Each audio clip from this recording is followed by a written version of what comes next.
An Ebola survivor who grew up in Indiana calls his recovery a miracle. Dr. Kent Brantly is out of the hospital tonight, planning to reconnect with his wife and family.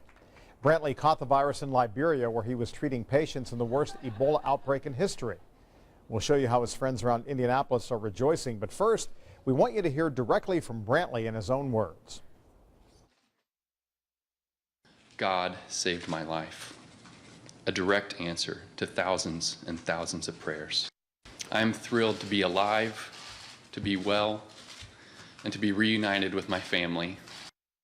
The other American with Ebola is nurse Nancy Wright-Bowl. Doctors also released her from the hospital Tuesday. She's now spending private time with her family. And Kent Brantly's church here at home has also been praying for a miracle. And tonight, the Night Beat's Emily Longnecker says they have a new message of hope. Emily?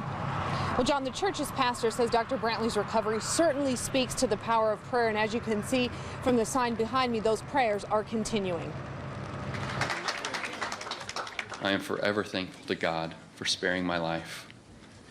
And I'm glad for any attention my sickness has attracted to the plight of West Africa in the midst of this epidemic. With the world watching, Dr. Kent Brantly, newly recovered from the Ebola virus, took the focus off himself and put it on the people who still need help fighting this deadly sickness. Please do not stop praying for the people of Liberia and West Africa and for a quick end to this Ebola epidemic. Members of the church Brantly grew up in on the southeast side of Indianapolis have heard him loud and clear.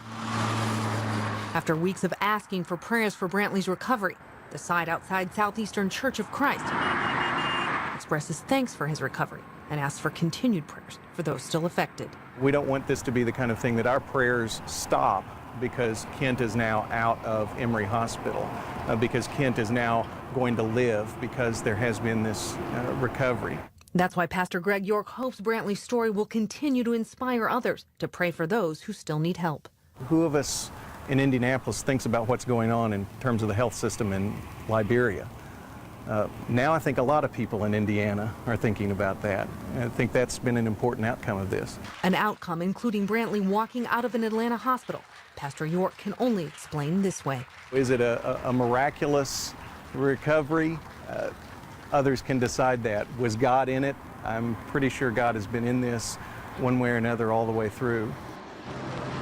And Pastor York says the congregation here would love to see Dr. Brantly again. He preached a sermon here just last summer before heading to Liberia, and Pastor York says they would love to hear his testimony again, now more than ever. Emily Longnecker, Channel 13, Eyewitness News.